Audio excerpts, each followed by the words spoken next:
dance floor, moving, making me wanna more. Hey, what's up, everybody? Welcome to the YanBar Podcast. My name is Bryan Barcelo, host of this episode. Today's guest, Jon Jon Harreld, a.k.a. Jon Jon of Truth. Hey, Jon Jon, thank you so much for joining the podcast. Oh, no, thank you, man. It's my pleasure. Man, you better believe it. Yeah, it's me. I'm here. Yeah.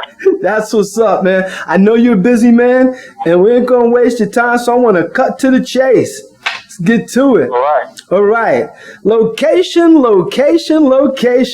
That's a big thing with real estate people. I see you're from Pasadena, California, kind of like where you got your start. Now, Pasadena, or California in general, has a lot of homegrown artists. You know, and I'm like wondering, why do people find the urge to go there when they seem to be developing their own talent? My question to you, would things have been different for you had you not grown up in California? Oh, most definitely. I believe a lot of stuff would have, been different if I hadn't, grown up here. I probably, I wouldn't have met Steve. Steve was the guy that actually inspired me to become a singer. We were already friends from back in the day. He was a Pasadena Michael Jackson, and so, but at that time, I never knew that he could sing. When he sang, it basically opened the door for me to be able to even to talk to God about trying to do something with him later on in the future. And there it is, you know what I mean? So I believe a lot of things would have been really different for me. I probably would have pursued in basketball because that's what I really loved. That's what I was really about. I was really about basketball, like big time, man. Like seriously, it was really my first love. After God, it was basketball. That's just what it was for me. So singing was not going to be it for me. But God always has a way of being able to connect you to that right person to get you to do what he's called you to do. That's right. I'm glad you mentioned basketball because that's actually in one of my questions and stuff, but it's coming up later. Yeah, I saw that was one of your favorite pastimes. Now check this out. I was reading your bio. They had a whole bunch of other press on you, but I love whoever did your bio. It's got a lot of information there, lots of good stuff. And that's another thing too. I'm gonna have to apologize, and I don't want you to think that I'm glossing over your accomplishments and achievements. But as I was going through the list, I realized it would take me the better part of a day to go through all of them. So it's my hope that we're going to touch on many of them during our conversation. Okay. Now, right, I feel you. Right now, in your bio, one of the things that stuck out to me rather, like after thanking your fans and expressing your love and appreciation for them, it went on to talk about you musically, and it says that you work and you challenge yourself by getting more deeply involved with writing and producing, which leads me to your music that you have out now. The songs that you have out now, your latest one, did you get involved with the writing and producing on these? I got involved in, like, the song, I Want to Fly Away. I got involved in a little bit with the other song, Fragile, the duet between me and a dear friend of mine, Brooklyn James. Me and her actually did the bridge to that song. The other songs were pretty much, like given to me that I liked. I mean, because I like that too. I mean, if I'm feeling something, it has to like really exude my spirit for me to be able to go ahead and be a part of it. And I like that too because a lot of times you can just get a good song from somebody and it'll touch your heart. Yeah, man. It'll touch your heart really warm, man, and you'll be like, wow. That goes, as the same for the guy Michael Lovesmith writing the song "All I Do Is Think of You," and for the Jackson 5. And so when we did that, even way before we even did that record always had something to do with my soul, like big time, man. So some songs, sometimes you'll get, you'll hear a song or a producer and writer sing you something. It's just kind of like, it touches you in some kind of way to where you feel that you have to go ahead and, do it. Yeah, man. Loving those tracks. Cover Girl. Yeah, thank you, man. Yeah, man. Thank you. I had a lot with that, with helping out a lot with the vocal arrangements. Because I was working with the guy that wrote and produced it, Marcus Buchanan, and he was kind of wanting me to sing the first verse. No, he was kind of wanting me to sing the second verse the same way as I sung the first verse. And I said, no, man, I can't do it like that, man. I said, trust me, I got you. Let me go ahead and basically do it the same way, but let me do it in the John John tone that people, had came to love and adore. Right. Let me do it in that tone. And he just, he went with it. And then it's funny because every time that we played it for anybody before we, did our final mixes and everything, when that second verse would come up, people would say, whoa. And now that's the John John that I know. Like, wow. It was like the first verse is different, and it kind of sounds like me, but it don't, because it got like that little bit of auto-tune on it. So it's kind of different, because what I'm trying to do is I'm trying to let people know, if it be that, I can kind of do a little bit of that too. I mean, understood. It's all about evolving and just making sure that you evolve the right way. Understood. Yeah, you're so right and stuff. I mean, it's good to embrace, try to hold on to things of the past, but embracing new things, nothing wrong with that at all. Yeah. Progress. Yeah, that's good stuff. Definitely. You know what? Moving on. Like I said, you have so many accomplishments. Like, I got to tell you that. Other than yeah, man. Other than music, I also see that you've done some acting. Let me see. Coming to America. So you was in that movie. I was an extra and a dancer in the in the club scene, and then at the end, you see me really good over Eddie's shoulder. Everybody's waving, right. They're riding off in the carriage and everything. So that's when you kind of like really see me really good over Eddie's shoulder. Yeah, I mean, how did that come about? Because like some of the things I see that happen to you, one of them I was reading, they describe someone in a sense touching you on the shoulder and like, hey man, come do this like great award thing and stuff. I'm like, does this happen to you all the time? You just like wind up in these things? I think God just had a way of, getting me in the right place at the right time. Even the Coming to America situation, my sister's mother-in-law worked for the NAACP, and that's how we got the connection between even being able to go and watch the Jackson from the Victory Tour at the Dodger Stadium here in Los Angeles. Norma, family to us. Norma Reed, she got us some tickets to go to that concert, and she hooked up myself, my mom, and Alan, for us to be extras in the movie Coming to America. That's what's up. I see you were also in a play called Treat Her Like a Lady. Can you tell me a little bit about that one? What happened with that? I ran into Roy Fagan, and I believe that I saw Roy.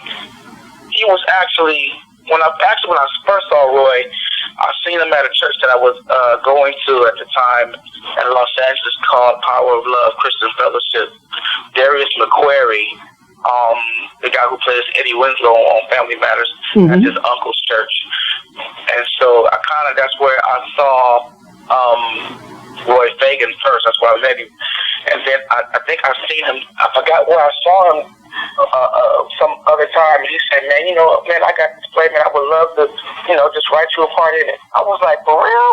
He said, "Yeah, man. I want you to come with me. Come to the Wilton Bell Theater and come check out a play. And I want you to come just kind of check out and see how plays go and everything. There's a play that's going on at the Wilton Theater, up in Beverly Beverly Hills. He said, I want you to come and hang out, man, and come check this play out with me, just so you can see how, see what goes on and everything.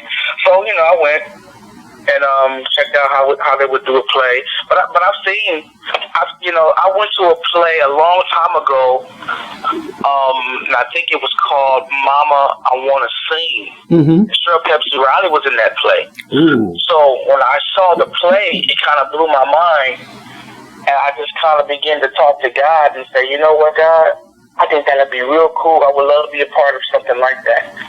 And God just has his time of being able to, set up his people, to do certain things like that. That's what's up. That's a powerful testimony. Yeah. God has been the forefront of this whole entire ride that he's been taking me on in my career. Yeah, and that's evident from the short time that we spoke. You mentioned God and church a lot and opportunities that present themselves just from having that connection. That's a beautiful thing. More than the word you can get at church. That's great. And check this. I got this incredible God brother. His name is Pastor Jonathan DeCure. Mm-hmm. He actually made a dream of mine to come true as well, too. I've always wanted to do something that was, part of Christmas. And I did something a couple of times. One time with Janie Bradford. She was the publicist of Motown for the first 25 years. Wow. And she was publicist for the company. She got me involved into doing a song that she had put out called The Present. But my god brother, Jonathan DeCure, he put this is at our church here in the city of Pasadena, Victory Bible Church. And we have a concert one night, and he announces to the audience that, that he was going to be getting the choir together, and we were going to work on like a Christmas CD. And so it ended up happening. We put together a Christmas CD. He had me to do a duet with this girl named Bianca Hager. And we did the first Noel. I mean, it was great, man. It was awesome, with the choir and everything. It was awesome, man. So that was a dream of mine to come true. And that happened as well, too. So, it's, like I said, it's been nothing but God being able to set those things up for me. Truly blessed, truly blessed. I'm going off script a little bit because this is worth mentioning. Your voice, because I've been checking out your performances and stuff, man. Of course, seeing them throughout the years, as a refresher course and going through it. And I see that your voice, your singing style, has been compared to some of the greats like Teddy Pendergrass, Luther Vandross, Michael Madonna, and Philip Bailey. Now, that's a range right there. Philip Bailey, man, this guy's shattering glass and stuff, And then, Luther, different type of voice. So you have all of that range. It's God. That's, God gave it to me like that.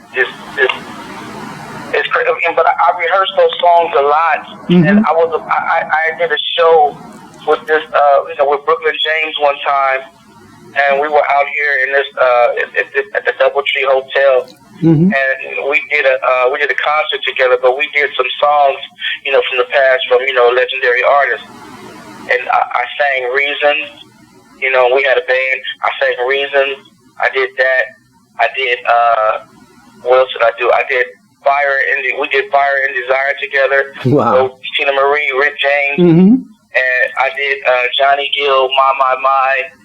And there was a guy that was interviewing me one time at this station, that I was working for at the time, Accelerated Radio, from this guy, Kevin Nash, and my boy, Stevie Dreamer. We had a gospel show called Rhythm and Good News. And so there was a guy that was talking. He said, man, I remember that we did that concert. He said, man, you did these other songs by these different artists. And he was like, man, you were sounding like all of them. Yeah. How do you do that? I said, man, that's God. God did all of that. But then, at the same time, you have to be the type of artist you have to study.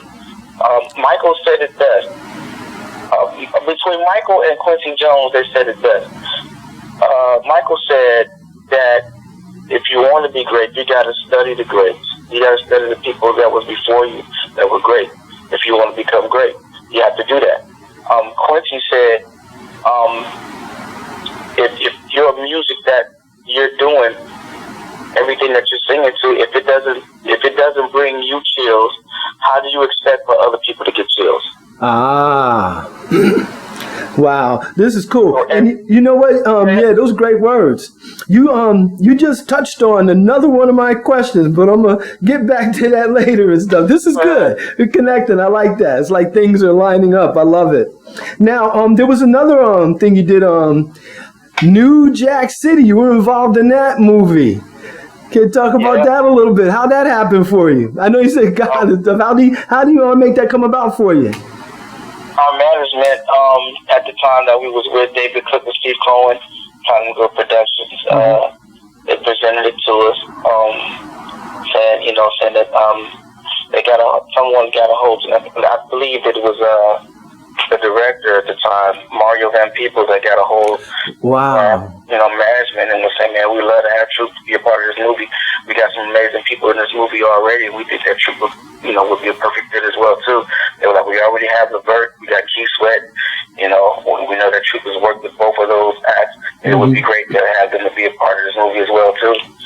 And, pretty much the rest is history. Mm-hmm. Yeah, that's a beautiful thing. Now, speaking of Troop, gotta mention them. I won't lean too heavy on them and stuff because I know it's like you guys are inseparable in a sense, but I really wanted to concentrate on you and focus you on your, your solo aspect of what you're doing. But since we mentioned Troop and they came up, I was checking out, I won't screw up the title. Spread My Wings or Spread My Wings. Is that it? Yeah. I was checking out the video. The dance choreography, I mean, the singing is great. The way you guys harmonize and do all that amazing things with your voice, that's fantastic. But that dancing, I have never seen such tight choreography and dancing in my life. I mean, I watched Dancing with the Stars and So You Could Dance, watch all of that stuff. But you guys, how long did you practice? I saw you started singing and stuff when you was 6. So I imagine for that choreography, you probably had to start when you was about 6 to get it that tight. How long did it take you to do that, man? Well, the choreography was done. We do at least a good 80 to 85% of our choreography, but then also we add people to come and help it, to actually help and stage the videos, do certain moves for us and everything like that. And the people who had helped us out with Spread My Wings with a friend of ours by the name of Doc Clark. It was Tony Basil, and she had a guy that had this thing where he would do a move like if he was wearing a hat, but we didn't wear the hats, for the song, but we still did the move that the guy had taught us. And then it was Hugo, an amazing pop locker, boogaloo pop locker. He was real awesome. Hugo is the guy that was in Michael Jackson's Captain EO. So he kind of helped us out a little bit too with the dance break. That's incredible. We had a lot of hand in doing the creation of the choreography in that song. Yeah, but still, you had to learn that. I'm trying not to interject. I'm sorry. Go ahead. About 2 weeks. It took us about 2 weeks. No way. 2 weeks. We knew that we had. We just wanted to get together every day so we can know it like the back of our hand. And you did. So wow. That's my attitude was much harder because we were already on a tour at the same time. We were on the Please Hammer Don't Hurt Him tour. We was on that tour, and then they said that we had to, prepare to get ready to shoot a music video for That's My Attitude. It was like, wow, are you kidding me? So, because we were already on the tour, right. So to be able to get with the choreographer, his name is Shake. We got with him. He did some choreography. We all, pitched in and did our little parts, to do moves to make it all, a choreographed video. But it was really hard to do it that way because we were already, trying to stay focused on being on this tour and doing good shows every night. Because at that time, it was 357, Miss Chalet, After 7, Troop, MC Hammer, so it was, we had to stay focused on that tour. So it was kind of hard to be able to, try to focus on something else Right. And go ahead and still do your tours and everything. So we would be on tour after the show was over. We go back to the hotel. We go to this room and start rehearsing choreography for Attitude. That's what's up. Now, see, I like that, man. See, man, you kind of people I can mess with. I like people who do that. You get through doing your work, go back and get right back to practice. I love that. Oh, man, that is beautiful. Yeah. Man, and no joke, man.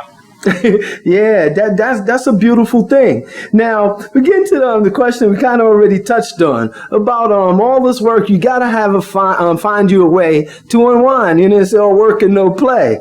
Now, one of the things I saw in here is that you like to roller skate, and then the other one you also mentioned basketball. Now, the funny thing about it, I too love basketball, and I was saying to myself, I said, man, John like basketball. I said, man, if I ever see you, man, let's go to the basketball court, man. I said, I want to play you some ball. That'd be a lot of fun, man. That'd be a lot of fun. Man, I still play every now and then. You know, we can't play now. They don't have any rims up anywhere. So, you know. Oh, no way. If you go to a park right now, you will not see. You'll see a basketball court, but you won't see the basketball rims or nets and stuff. John, it's just a backboard.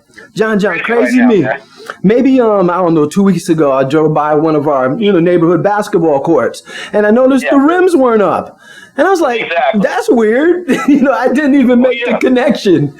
Oh, shoot. Yeah. Wow. That is cool. Now the roller skating thing. Can't help me with that one. You know what? Being here in New York, we get a lot of snow. And back in the day and stuff, right, we had the 4-wheeled roller skates, and then they came over the inlines. And me, I figured that it was easier to learn to ice skate than, it would be harder to learn ice skating. So I figured I'd learn ice skating first, and I can always get, the roller skating. So I never got to the roller skating. But man, I tell you, if I ever see John, the circumstance allow it, I'd love to play some b-ball with you, man. It's great. That'd be cool, man. Love it. Real cool. That's what's up. Hey, check this out. Did you ever play for any teams, like in school, organized ball? As a man, at one point, I was playing for like 3 or 4, maybe 5 basketball teams at one time. My mom had a meeting with the youth pastor from our church at the time. Mm-hmm. During my early years of playing basketball. She had a meeting with the youth pastor about me being at home at times because I was always balling. Tuesdays and Thursdays was a basketball league at the Boys and Girls Club. Mm-hmm. I was playing for the school. Then I was playing for the church, and we would play on Saturdays. The school games were on, Fridays. Mm-hmm. Practicing every day.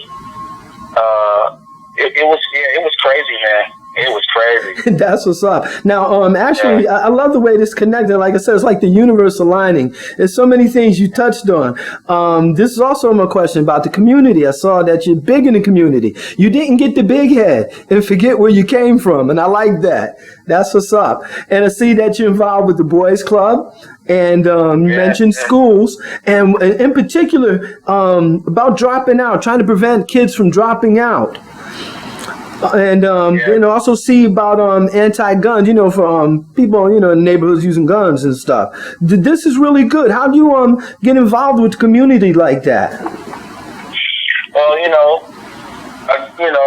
was just growing up in the community and always being a part of places like Boys and Girls Club, Jackie Robinson Center, and I love people. And so when I'm approached by, anyone, whether they're young or old, sometimes, they ask me questions about helping them out at, certain places, like Jackie Robinson Center, the Boys and Girls Club, or even sometimes the Salvation Army. Yeah, another great organization. I like those guys a lot. That's cool, man. Like I said, I love when people, they find some success, but they don't forget where they come from. That's big with me. I like that a lot, man. Much props to you. Yeah, you can't do that, especially the Boys and Girls Clubs, because to be honest, that's where I actually met Steve at. And we were real young, we were, Denzel Washington, he was a member of Girls and Boys Clubs. But my friend of mine, Tracy Murray, and, Tracy Murray became, played for the Houston Rockets, Toronto Raptors. He played, he's the NBA basketball player, so, and we grew up with Tracy. Wow. So, just to be a part of these organizations, you never know how your life can turn out to be. Now, once again, you said you grew up with this man, and it's in Pasadena, right? Yeah. See, that's what I'm talking about. You have so much homegrown talent. I don't know why people trying to go out there. They already got plenty of talent out there. Incredible. What's going on out there? Why do you think you guys producing so much talent? I don't know, man. I guess, sometimes, Pasadena itself is like a place where even like a lot of the people that went to high school, where a lot of them were pretty much, city celebrities. You had a lot of people like Cleo Bates, one of the fastest track runners here in the city of Pasadena. And I mean, it was a lot of people, man. You had Ricky Irvin, who played football at John Muir, and he ended up playing for the Washington Redskins. You had Stacey Ogman, who ended up playing, from John Muir High School, playing with going to UNLV, and then from UNLV going to Atlanta Hawks. So, I don't know, man. Something's in the water with it here. We got Eddie Van Halen. I even heard that, what's the guy, supposed to be the smartest man? What was his name? Oh, gosh, I don't know. I can only think of Einstein. I don't know. Einstein, yeah. Oh, really? Okay. Einstein is from Pasadena. No way. Yes.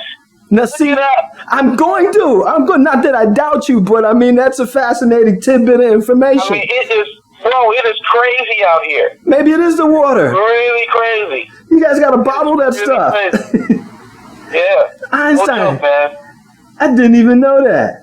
That is too cool. Hey, check this out. Got a few more questions for you, and then probably go off script a little bit. But before we do, time to pay some bills. Hey, check this out. Where can people purchase your album, your new single out, rather, and where can they get your merch and talk to you and find out how to book you and all that good stuff? If they want to book me, they can get in contact with myself or my business partner, Renee Lynch. Hit me up, JONJOHN of Troop at yahoo.com. If you want to buy a CD, you can get the CD from me, or you can if you're in the digital download era, you can download some of the songs on on iTunes and Amazon, what have you. You can do that. Just hit me up. If you're old school, you want the hard copy, I got you. That's what's up. Hey, here, everybody. Make sure you purchase John John's music and some merch. You have some merch available, don't you? I got T-shirts. Man, you name it. Yeah, understood. And you mentioned Renee Lynch. Much props to Renee. Shout out to Renee. Yeah. And I appreciate it so much. Shout out to Renee Lynch and Denise. Yes, thank you. And Denise, she's cool too. Also, she's my social media manager. There you go. That's what's up. Now, back to the questions. Oh, yeah, just in case somebody's walking into the room right now, it's the YanBar Podcast, and we're speaking with Jon Harreld, a.k.a. Jon Jon, the Troop. Let's see. Received awards. Wow. I started getting writer's cramp. I started writing down all this stuff. Let's see. Okay, you got received awards. Now, one thing that they actually are pretty good. One thing I was checking out was the tribute. I saw the video, the tribute, when you singing a Luther Vandross song. I think that was Never Too Much or something. Now, to me, I don't disagree with you. Please don't misunderstand. Now, I see that there was a bold statement made. I don't know if that came from you or was the publicist, but it says that Luther Vandross, greatest vocalist of all times. Now, I figure of all people, in better position to make that statement, that claim. You've been with some of the greatest, some of the best of all time. And Luther, he says the greatest vocalist. Can you tell me why you see it that way? You gotta look at it like for what it really is. His tone. You know what? I had a talk. Mm-hmm. I had a conversation with Bobby Brown. Mm-hmm. And he told me, he said, we know that without a shadow of a doubt, Michael Jackson, the greatest entertainer of all time. Okay. He said, Luther Vandross, the greatest vocalist of all time. He said, how did you do it? He said, no one can really do a Luther song and really, get away with that. Mm-hmm. Well, no one except Jon Jon. And the compliment that he gave me was priceless. I mean, when I tell you priceless, mind-blowing. I mean, because that's 12 to 15 million albums selling Don't Be Cruel, and I don't know how many other millions that he sold even after that from, his career period. I mean, that's what he tells me. I mean, it doesn't get any better than that. Wow, even for that, and then even when I met Michael Jackson, he told me to my face, he said, man, you guys are incredible. I haven't seen any other group that move the way that you guys move and still come back to the microphone and sing the way you guys sing. I said, Mike, we got that from you and your brothers, period. Wow. This is incredible the way this interview is going. It's almost like you're reading my cue cards. This is great. Now, I noticed that there was something else on the Michael Jackson. You mentioned him. If I'm not mistaken, was there some kind of war show or a tribute or something to Michael Jackson? I think he was involved with. No, it was a tribute to the Jacksons. The Jacksons. Okay, I'm sorry. Yeah. Yeah, and it was for their anniversary, I believe, like 50 years or something like that. Right. But it was for the Black Music Honors. At first, even when I got the phone call to be able to do it, I thought somebody was Ashton Kutcher or something like that. So I told the people very politely, I'm going to hang up. So I hung up. I just hung up. They called me back and they said, look, no, this is like the real deal. I said, look, if this is the real deal, then you have to have someone from the organization, family, somebody right. that works for them, not you. Exactly. Somebody got to call me right. and tell me this. I said, so politely again, I'm going to tell you goodbye and I'm going to hang up. Because I wouldn't believe in that for anything. Exactly. So I get a phone call from Daniel Moore. Mm-hmm. Now, I remember getting Daniel Moore's number at Temecula when he's the band director for the Jacksons. Mm-hmm. I remember getting his telephone number and him having my number, but we never talked. And but we still had each other's number. Right. My phone rings and it says Daniel Moore. I said, "Oh, what's this?" He said, "Bruh," he said, "Man, what is going on?" He said, "Man, did you talk to this lady named Elizabeth? She's the talent scout booking agency for the show Black Music Honors." I said, "Yeah, I did." He said, "Man, she told me you hung up on her twice." And I heard a whole bunch of other laughing in the background. They were laughing. I said, "Man, I thought somebody was, fooling me." Right. "Oh, bro, this is real." He said, "Dude, I just talked to the family. I talked to Rodney. I talked to the family. I talked to Jackie, Marlon, Tito, and Jermaine. They said, call Jon Jon." Wow. I said, "What?" Incredible. I said, but what? The first thing that I did, I said, but what about the group? And they was like, look, there's no disrespect to the group. We love Troop, love the group. It was like, but a lot of times we see you. So what do you mean y'all see me? He said, don't you come to the concerts? I said, yeah. He said, aren't you all over the blogs and stuff on Facebook and you're saying stuff about the family? I said, yeah. He said, don't think ain't nobody watching. Wow. He said, man, they know about your song Girlfriend and Never Too Much. Incredible. I said, you gotta be kidding. I said, they know about that? He said, yeah. I said, that's our boy John John. Call John John. See, that's what's up. Great story, too. All the while, I'm trying to push for the group. Trying to push for the group. But, you know, it is what it is. And sometimes when you get an opportunity to do something, I mean, you have to do thus saith what the Lord. Yeah, definitely. I mean, it would have been a disrespect if I would have turned it down. Oh, yeah, of course. So, you know. Yeah, and hopefully, you know, the guys, and I'm sure they're cool enough not to let you do that. They're like, man, is you nuts? Go ahead, we'll drive you. You know what I'm saying? Yeah. Hey, check this out, man. I was checking out where, at first I was a little confused. I guess it's not easy for me, not hard for me to get confused. I was checking out your first solo efforts outside of Troop. And then, and with me, I got it confused with your first actual release. And that's what had me confused. I'm like, wait a minute. His first one out there, then I understood. Now, check this out. Why was it, I'm saying necessary, but what caused you to go solo, so to speak? I mean, you're still with Troop, though, right? Yeah. Okay. Yeah, absolutely. So why do you just, I'm sorry, go ahead. I guess it was just time. You know, and then, you know, given the opportunity to be able to, you know, go ahead and to do something. You know, you have people, you know, as a matter of fact, Alan came to me one day and was like, man, what are you waiting on?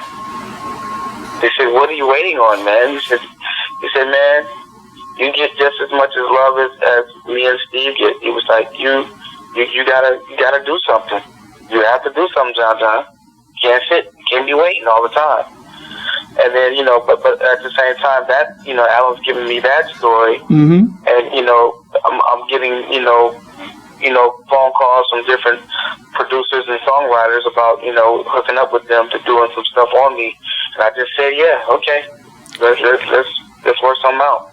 That's what's up. So no animosity or none. It's just I guess it's a Corona break, and during the Corona break, I guess, yeah.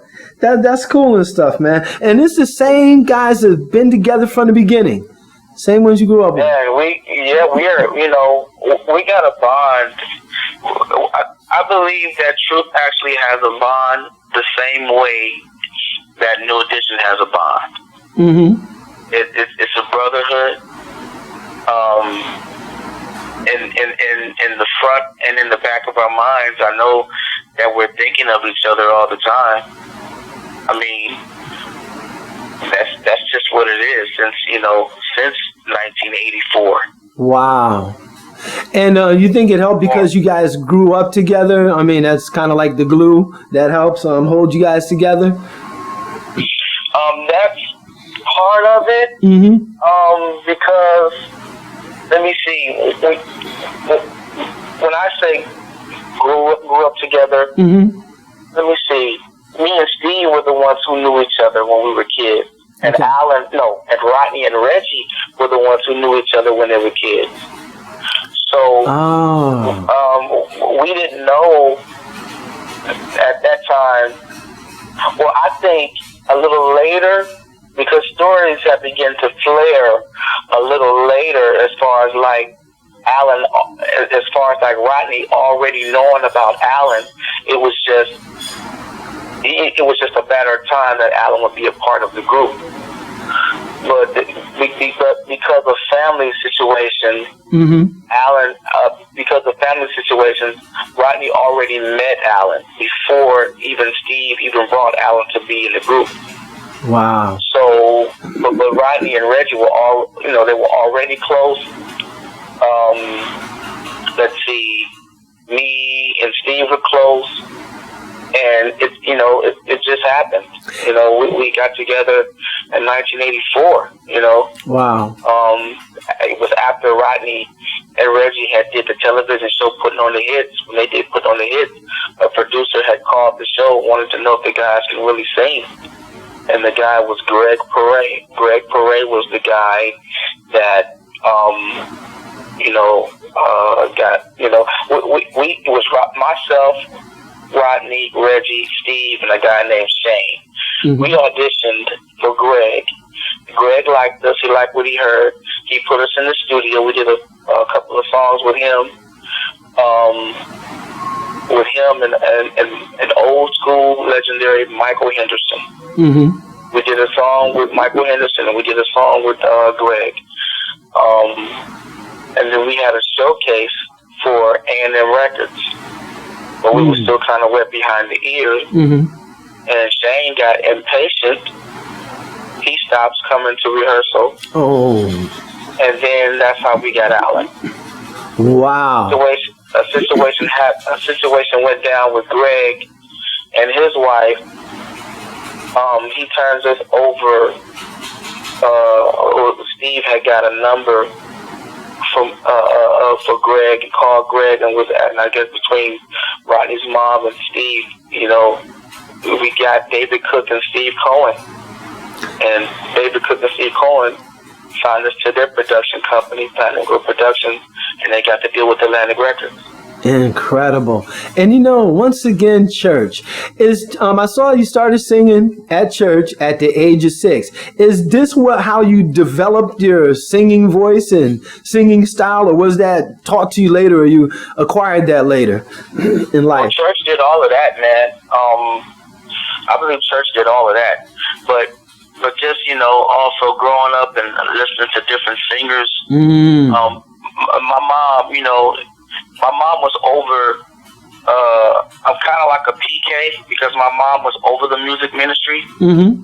She was over it. And some people, they think that it's not, that I'm not a PK, but I kind of am, because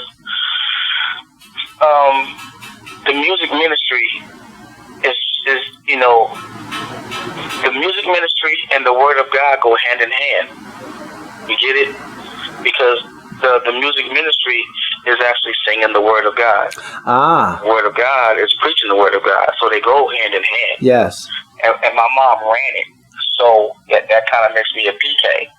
So, but I was already in it. But my mom was the kind where it was okay. She let R&B come into the house, and we played Temptations and Harold Melvin and the Blue Notes and Staple Singers. And I just did a bunch of studying, and I guess that kind of grew my voice more, other than just doing gospel all the time. Right. That's a beautiful thing. And thank you for mentioning Temptations. One of these places that you sung out, I think it was an award or someplace you was at. Matter of fact, I think it was said something about Howell Awards. Heroes and Legends. Yeah. Yeah. And then singing the Temptations, Berry Gordy, I think, was he there at the time?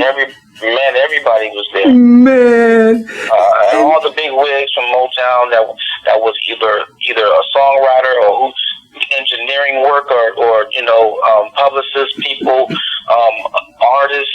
Mm-hmm. Brenda Holloway, Jackie Jackson came in. He came through. Brandy and Ray J, they got an award. This is put together by Janie Bradford. She does this every year for kids, and to get scholarships for kids, to get them to go to college and everything. Wow. She's been doing it for years, and she called it the Howell Awards. That is too cool. She hit me up one day and said, "Hey, I'm doing a big tribute celebration, 50 years for the Temptations." She was like, "I need you, son. I need you. I want you to do David Ruffin." John John. John John. Yeah. You got nerves of steel, man. I don't know what I'd have done myself being up on stage in front of all those greats. Incredible. Man. Hey. Thank you, man. Ooh, thank you. Now, once again, like I said, man, it's like the universe aligned, because you was touching on all my questions, like you were reading my cue cards over my shoulder. The next one I have, right, and we getting down to it too. I don't want to take up too much of your time. Now, you mentioned you learn. I read this, and anybody said you learn by studying the greats, and And actually, not pumping sunshine up behind the nun, I've decided to study you. I've been watching that video where you did Girlfriends on stage. You just gave us a teaser, just about a minute of it. But I watched you, so calm, so relaxed. It's like he was born on stage, man. I said, oh my God, I gotta watch him, study him, to see his moves. I like the way you move, stay in time with the beat. Just truly professional. I mean, I love that. And I like the advice that you gave when it said, study the greats. And that would be your advice for anybody who trying to better themselves or perhaps develop skills. Yeah. Mm-hmm. Yeah, absolutely. If they want to get in this, I mean, it's like, I was saying to a friend of mine the other day, I heard this song, and no disrespect, to anybody. I mean, I love everybody, but at the same time, I love longevity better, because longevity is classic. You can be able to play it in 1950, and you can be able to play it in 2020. But when you play something that's kind of brand new, and you haven't heard it in a long time, and it comes back on the radio, you'll be like, wow, I haven't heard that in a long time, because radio stopped playing it. Exactly. They'll play those classics all day, every day, because it gets people into, their memories. Yeah. They remember when the time was good, and they want to go back to that. And the only way to go back to that is to put on that good music. That's right. Now, since you mentioned that, and they try to put you on the spot, because I know you say you like to check out the new stuff too, and even experiment with to a certain extent. What do you think about the state of music nowadays, and compared to what I call the golden age, Motown and all that good stuff? What do you think about nowadays music? Some of it is really good. There's some good stuff out there, and even what the legends are doing as far as like doing some of the new style of R&B music. Because see, at the end of the day, acts like ourselves, Boyz II Men, New Edition, Truth, the whole clan of everyone solo situation were soulful singers. Yes. So it doesn't matter how the music is going to sound, that singing is going to come out soulful. You can't hide from that, and you can't run from it. So it is what it is. It's going to come out the way that God intended it to come out. That's what's soulful, and at the end of the day, you're going to love it. Now, John, do you? I'm sorry. Go ahead. Just listen to what Charlie Wilson has done. I mean, man. Hasn't he come so far? Yeah. I mean, this man has done it, man. I mean, think about his caliber of his solo albums. I believe Charlie has about a good 8-9 albums. Wow. Come on, man. That's Yeah, it is. And beautiful, man. Yeah. Beautiful. In a different context, back to that longevity you was talking about, though. Different context, though. But yeah, that's what's up. Hey, check this out. Do you have any advice from anybody starting out in the music industry, as far as how to get started, maybe who to contact, how to stay involved and do like you do, come off a show and then go to the hotel and practice? You got any advice for people? Well, yeah, it's pretty much what I've been talking about earlier, that you got to be serious when you coming into this. If you want to have longevity in it, I mean, that's what you have to do. You got to study great people. You have to study people that will be for you. You have to study them, because that's why their legacy is still going strong. You got to study them, and you have to read, and you have to just learn. Learn before you take your steps and before you start making your moves. Learn everything that you can. Soak up everything that you can, business-wise, the whole 9 yards, and make sure that you have the right people around you, smart people that are smarter than you, that love you, that are going to guide you the right way that God sees fit for you to be guided. That's good stuff. And I think you'll go. I think they'll go a long way. That's good words. Hey, John, we getting down to it. As customary on the podcast, I like to give the guests final words, final say, so to speak. Now, if there's anything that we haven't covered that you'd like to touch on, or if it's just anything you got on your chest you want to get out, or something you think people need to know, it's a great time to let folks know. You got the floor, man. Go ahead. Well, I don't want to really shock people right now, but there's something that's supposed, that's supposed to be happening like July 2021, like July 17th, I believe, in Gary, Indiana. It's supposed to be a huge concert. I mean, you've seen it once before out here in Los Angeles with R. Kelly and New Edition opening up for Troop. I mean, opening up for the Jacksons. I'm sorry, I didn't mean to say that. You've seen R. Kelly and New Edition opening up for the Jacksons right out here. I believe it was at the Staples Center. Or was that the Nokia thing? No, I think that was the Staples Center. And it was BET weekend, and it was the Jacksons and R. Kelly and New Edition. Now something's getting ready to take really big. It's about to take place really big in Gary, Indiana. You could be seeing Troop and the Jacksons. Yeah. No, that's what's up. I pray that happens, because I'm actually trying to talk to some people to try to make something else happen that would be very monumental for us. Oh man, I look forward to that. I really hope that happens. That's going to be fantastic. It's going to be a few hosts of other people there too, with High Five, Cool and the Gang, and I believe Ready for the World. Wow. Yeah. That's definitely the show to see. It's going to be dope. It's going to be, I believe, like I would call it, like the show of all shows, part 2. There you go. Part 1 was here in LA with the Jacksons and R. Kelly. Now part 2 is about to be, in Gary, Indiana, where the Jacksons are from. Incredible. Yeah, we really do hope that happens. I'd love to see it. Yeah, man. Hey, check this out. About ready to say bye to our viewers or listeners in this case and stuff. And if you don't mind, just hold on 1 second. Let me say goodbye to everybody. All right. Hey, everybody. I know. Time flies by fast when you're having fun. Yes, it's another conclusion of the YanBar podcast episode. As usual, thank you all for checking us out. And don't forget to check out our previous YanBar Podcast guests. And always remember that the YanBar Podcast is the place where you make it happen. Once again, I'm Bryan Barcelo.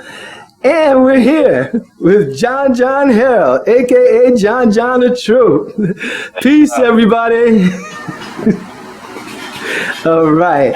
I want to say goodbye too, man. This is a thing that I. Oh yeah, we still on. Go ahead, man. Oh, if y'all still there, man. This is This is what I do when we on stage. When we get ready, bow out and end the concert and everything. I'll say something like this. Now it's time to say goodbye to all our family. Rodney B, John L. Steve, TROOP. Good night, y'all. We love you. All right. Thank you, Jon Jon. Jon Jon Harreld, ladies and gentlemen. Peace, everybody. I'm up in the club tonight. That's when I seen her looking right. She's out on the dance floor, moving, making me wanna